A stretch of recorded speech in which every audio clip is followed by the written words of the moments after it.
balik office, pack laptop dan kita akan fly to Bangkok from Friday to Wednesday. Go! Kita dah sampai. Kenapa sunyi sangat ni? Tak tahu lagi siapa. So kita dah sampai di lokasi dinner company. Tim kau, tim aku, tim Pak Long bersatu. Tim Ed. Aku solo entrepreneur. Oh, yo. Cepat makan. Cakap ah. Dan tu di Semarang. Ada hantu. Ni KL. Okay. Luar ni KL no. Sini ini no. Faham tak? Faham.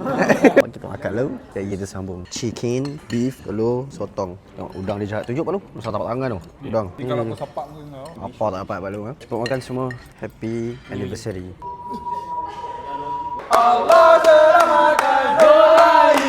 Lilin, makan kek ramai-ramai dan kejap lagi kita akan ada session lagi satu. Apakah session lagi satu? Rahsia. Okay guys, so inilah dia hadiah-hadiah untuk tim aku, My Backbones. Tanpa dia orang, tak adalah aku sekarang. Tanpa dia orang, tak adalah tim ni. Takkan wujudnya tim kalau cuma aku seorang. Yang ini tak ngam doh. Yang ni tak ngam. 1, 2, 3, siapa nak ni?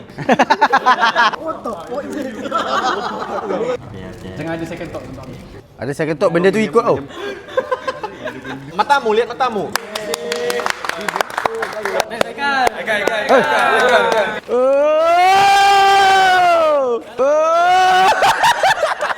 Nothing much. Ni dari Malaysia lah, bukan dari Semarang. Okay, so first, siapa size S?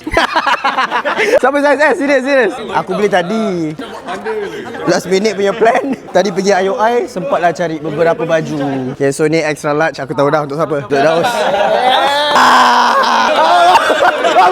Siapa nak? Open bid. Siapa? Size S. Apa lagi? The one and only. Nia. Yeah. Size S lagi.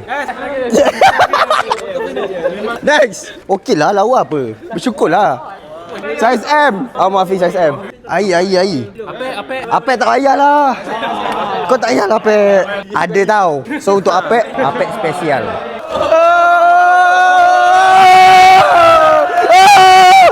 Apek, tanpa kau tak adalah video 1.5 million aku. Buka Apek. Korang yang tengok video aku, inilah dia orangnya. Yang edit video.